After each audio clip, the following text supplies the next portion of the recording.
Welcome to my channel Purvareddy. అందరూ ఎలా ఉన్నారు? బాగున్నారా? నేనైతే బాగున్నాను. చూస్తున్నారు కదా, వెళ్ళడానికి రెడీ అయిపోయాము.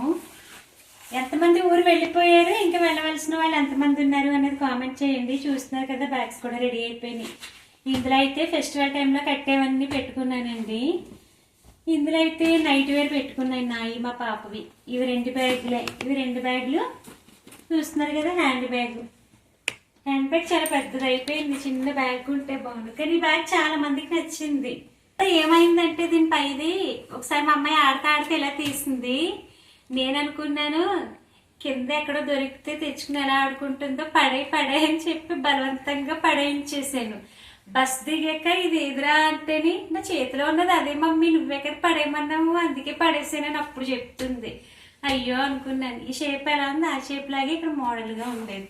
అప్పుడప్పుడు అలాంటి ఫింగర్ పనులు చేస్తూ ఉంటానన్నమాట నేను. ఇవి కూడా నైట్ జర్నీ కదా, ఇంకా నాది మా పాపవి స్వెటర్లు. ఇయో సగం బరువు మనకి ఒంటి మీదకి, వేసుకోకపోతే చలికొండలేము, వేసుకుంటే బరువు. అంతే ఫ్రెండ్స్, మళ్ళీ నేను ఊళ్ళో దిగాక మళ్ళీ కలుద్దాము. అంతవరకు బాయ్. ఇంకా స్టేషన్ వరకు అయితే డైరెక్ట్ ఆటో మాట్లాడేసుకున్నామండి. ఎందుకంటే మా హస్బెండ్ ఆల్రెడీ వెళ్ళిపోయారు అనమాట.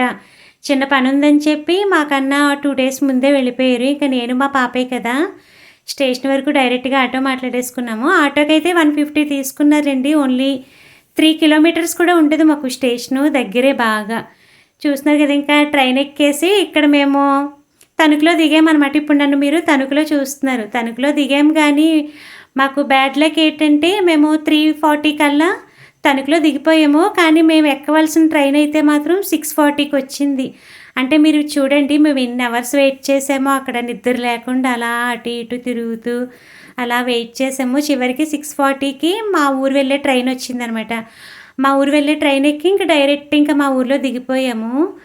మా ఊరైతే చాలా బాగుంటుందండి. పల్లెటూరు అంటే అందరికీ తెలిసిందే కదండి. పచ్చని పొలాలు, చెరువులు, కొబ్బరి తోటలు, ఇవన్నీ చాలా అంటే చాలా బాగుంటుంది కదండి. ఇంకా మా ఊరికి దగ్గరలో వచ్చాను, మీకు అదే షేర్ చేసుకుంటున్నాను నేను. అక్కడ ఇంకొక 5 minutesలో దిగిపోతానండి మా ఊరు. ఎవరికైనా అంతే కదండి, అమ్మాయికి మనకు అత్తింట్లో ఎన్ని భోగభాగ్యాలు ఉన్నా సరే పుట్టింటికి వెళ్ళేసరికి అదో హ్యాపీనెస్ కదండి. అక్కడ మా అమ్మాయి ఏం తీస్తుందంటే, సూర్యుడు చాలా పెద్దగా రెడ్ కలర్లో పెద్దది వచ్చిందనమాట, చంద్రబింబం లాగా. అది పొలాల్లో వాటర్ ఉంటాయి కదండి, ఆ వాటర్లో ఇంకో సూర్యుడు ఉన్నట్టుగా కనిపిస్తున్నాడు. అది చూడడానికి రియల్గా చాలా బాగుంది. అది మా అమ్మాయి చూపిస్తుంది అనమాట. కానీ మనకి ఇక్కడ వీడియోలు అంతగా క్లియర్గా రాలేదు. ఇంకా మా ఊర్లో దిగిపోయాను. మమ్మల్ని రిసీవ్ చేసుకోవడానికి మా హస్బెండ్, తమ్ముడు వచ్చారు. చూస్తున్నారు కదా, ఇద్దరు పాపం మా బ్యాగులు తీసుకుని మాకన్నా ముందు వాళ్ళు వెళ్తే మేము వెనకాల వెళ్తున్నాము. ఇలా వెళ్తూ మీకు మొత్తం అక్కడ క్లియర్గా చూపిస్తానండి. చింత చెట్టు కూడా ఉంది ఇక్కడ, మీకు అదే చూపిస్తున్నాను. చాలా పెద్ద చింత చెట్టు, దాని నిండా బోల్డ్ అని కాయలు ఉన్నాయి. మీరు అనుకోవచ్చు చింత చెట్టు మేము ఎప్పుడు చూడలేదేంటి అని. నా హ్యాపీనెస్ అలా ఉందండి. ఊళ్ళో దిగ్గానే ఏంటో మీకు ఊరంతా చూపించేయాలన్న ఎగ్జైట్మెంట్ బాగుంది నాకు. ఆ కాయలు చూస్తే నాకు కోసుకుని తినాలనిపించింది, కానీ అందిలో లేవు, బాగా హైట్లో ఉన్నాయన్నమాట. ఇంకా వెళ్తూ మీకు ఒక చిన్న టెంపుల్ కూడా చూపిస్తాను. టెంపుల్ అయితే చాలా ఫేమస్ అనమాట. అమ్మవారు పేరేంటంటే పంతులో ముసలమ్మ. మీకు కొంచెం వెరైటీగా అనిపించవచ్చు. అమ్మవారి పేరైతే పంతులో ముసలమ్మ అండి. మనకి 101 అమ్మవార్లు అలా అంటారు కదండి. అమ్మవారిలో కూడా చాలామంది అమ్మవార్లు ఉన్నారు కదా. ఈ అమ్మవారి ఎంత ఫేమస్ అంటే, ఇది ఎంతైనా స్టేషన్ నుంచి పొలాలు అందులోకి మనకి లారీలు, ట్రాక్టర్లు ఇవన్నీ వెళ్తాయి కదండి. అమ్మవారి గుడి ముందు నుంచి ఏ ట్రాక్టర్, ఏ లారీ వెళ్ళినా సరే కంపల్సరీ అక్కడ ఆగి అమ్మవారికి కొబ్బరికాయ కొట్టి వెళ్ళాలి. అలా వెళ్ళకపోతే వాళ్ళు ఏదన్నా పని అనుకుంటే ఆ పని అక్కడికి ఆగిపోతుంది అనమాట. ట్రాక్టరు, లారీలు కూడా ఏదో ఒక ప్రాబ్లంతో గుడి ముందు ఆగిపోతే ఇంకా ముందుకు వెళ్ళవు.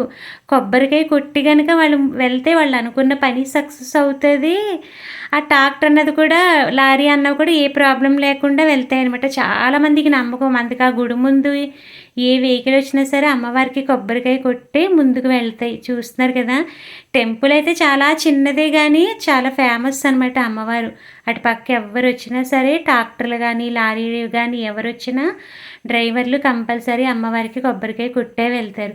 అక్కడ గేదెలు అవి ఉన్నాయి చూస్తున్నారా, అవి నన్ను చూసి పొడి చేయడానికి ఎంత అలా తిరిగేసినాయి అంటే అటు ఇటు.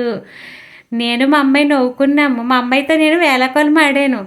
తన్మయ్యి, నేను సంవత్సరానికి ఒక్కసారే వస్తాను కదా ఊరు, అవి నన్ను హెచ్చరిస్తున్నాయి, పుట్టినూరు అయ్యుండి సంవత్సరానికి ఒక్కసారి వస్తావా, 2-3 సార్లు రావాలి అని చెప్పి అవి నన్ను తిడుతున్నాయిరా వాటి భాషలో అని చెప్పి నేను మా అమ్మాయికి చెప్తుంటే మా అమ్మాయి నవ్వుతుంది. నువ్వు ఇంకా చెప్పేస్తావు మమ్మీ అని చెప్పి మా అమ్మాయి నవ్వుతుంది పక్క నుంచి. అక్కడ కెమెరామెన్ తనేలేండి, తనే తీస్తుంది నన్ను వీడియో. ఇక్కడైతే మీకు గుడి బ్యాక్ సైడ్ చూపిస్తున్నాను. గుడి బ్యాక్ సైడ్ చూస్తున్నారు కదా, చిన్న పిల్ల కాలువ. ఆ పిల్ల కాలువ వెనకాల పొలాలు మీకు క్లియర్గా కనిపిస్తున్నాయో లేవో కానీ రియల్గా అయితే అండి నిజంగా క్లైమేట్ ఉంది, సూపర్ ఉంది. అప్పటికి టైము 6:30 or 7 అనమాట. చాలా అంటే చాలా బాగుంది క్లైమేటు. నేను అమ్మ వాళ్ళ ఇంట్లో ఒక వారం ఉంటానండి. వీలైనంత వరకు ఊళ్ళో అన్నీ చూపించడానికి ట్రై చేస్తాను. మా హస్బెండ్ వాళ్ళని బయటికి తీసుకెళ్ళమని. చూస్తున్నారు కదా, ఇంకా అమ్మ వాళ్ళ ఇంటికి వచ్చేసాను. పాపం నేను వచ్చేసరికి మా మదర్ మొత్తం ఇల్లంతా నీట్గా కడిగేసుకున్నారు. నేను కాలు కడుక్కుని లోపలికి వెళ్ళేసరికి టిఫిన్లు అయితే తెచ్చాడులేండి తమ్ముడు. వస్తూ నాకు ఇడ్లీయే కావాలరా, నాకేం వద్దన్నాను.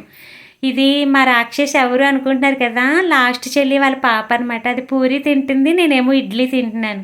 చూస్తున్నారు కదా మీకు ఎలా హాయ్ చెప్తుందో. మా అమ్మాయి అయితే అప్పటికే అయిపోయిందిలేండి. అంతే బా.